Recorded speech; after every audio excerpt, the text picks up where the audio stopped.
Vijayavani reporter. ಇಲ್ಲಿ art of living ಮತ್ತು ವಿಜಯವಾಣಿ ಸಹಯೋಗದಲ್ಲಿ ರಾಷ್ಟ್ರೋತ್ಥಾನ ಪರಿಷತ್ತಲ್ಲಿ ಆಯೋಜಿಸಿದಂಥ ಸುದರ್ಶನ ಕ್ರಿಯೆ ಬಹಳ ಅದ್ಭುತವಾಗಿತ್ತು. ನಾನು ಯೋಗ ಮಾಡ್ತೀನಿ, ಆದರೆ ಈ ಸುದರ್ಶನ ಕ್ರಿಯೆಯಿಂದ ಸೋಹಂ ಹೇಳ್ಕೊಂಡಿದ್ದೊಂದು ಆ ಒಂದು ಅನುಭವ ಒಂದು ಹೊಸ ರೀತಿ ಇತ್ತು. ಒಂದು ತುಂಬ ಲಾಂಗ್ ಅಷ್ಟು ಉದ್ದವಾದಂಥ ಸುದರ್ಶನ ಕ್ರಿಯೆ ನಾನು ಹಿಂದೆ ಮಾಡಿರಲಿಲ್ಲ.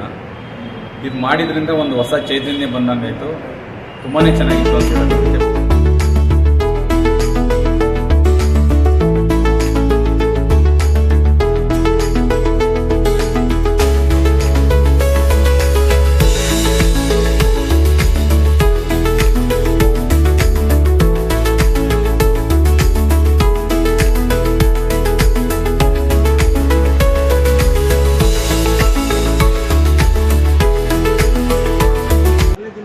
ಸ್ವಲ್ಪ ಉದಾಸೀನ ಇತ್ತು, ಆದರೆ ನಿನ್ನೆ ಮತ್ತು ಇವತ್ತು ತುಂಬ ಉತ್ಸಾಹದಿಂದ ಬಂದಿದ್ದೇನೆ. ಯಾಕಂದರೆ ಮೊದಲ ದಿನ ಯಾವ ರೀತಿ ಅನುಭವ ಆಯಿತು ಅದೊಂದು ರೀತಿ ಪಾಸಿಟಿವ್ ವೈಬ್ ಕ್ರಿಯೇಟ್ ಮಾಡಿತ್ತು ದೇಹ ಮತ್ತು ಮನಸ್ಸಲ್ಲಿ ಕೂಡ.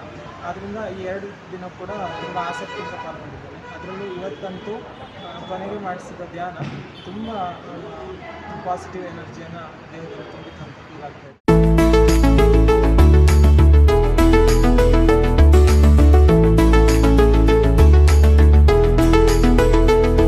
ಬೇರೆಲ್ಲವನ್ನ ಕಲಿಸುವಂಥ ಕಲೆಗಳಿದೆ, ಆದರೆ ಜೀವನ ಅನ್ನೋ ಮಹತ್ವದ ಕಲೆಯನ್ನು ಜಗತ್ತಿಗೆ ಮೊಟ್ಟ ಮೊದಲಿಗೆ ತೋರಿಸ್ಬೇಕಂಥದ್ದು ಆರ್ಟ್ ಆಫ್ ಲಿವಿಂಗ್.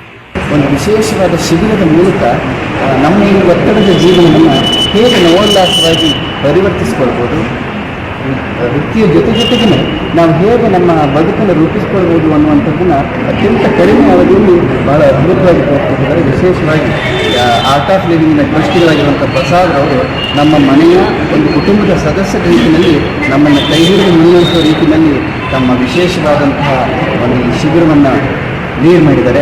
ಅವರಿಗೂ ಅವ್ರ ಜೊತೆಗೆ ಬಂದಂಥ ಎಲ್ಲ ವಾಲಂಟಿಯರ್ಸ್ಗೂ ವಿಶೇಷವಾಗಿ ಶ್ರೀ ರವಿಶಂಕರ್ ಗುರೂಜಿಯವರಿಗೆ ಹೃತ್ಪೂರ್ವಕವಾದಂಥ ಧನ್ಯವಾದಗಳು.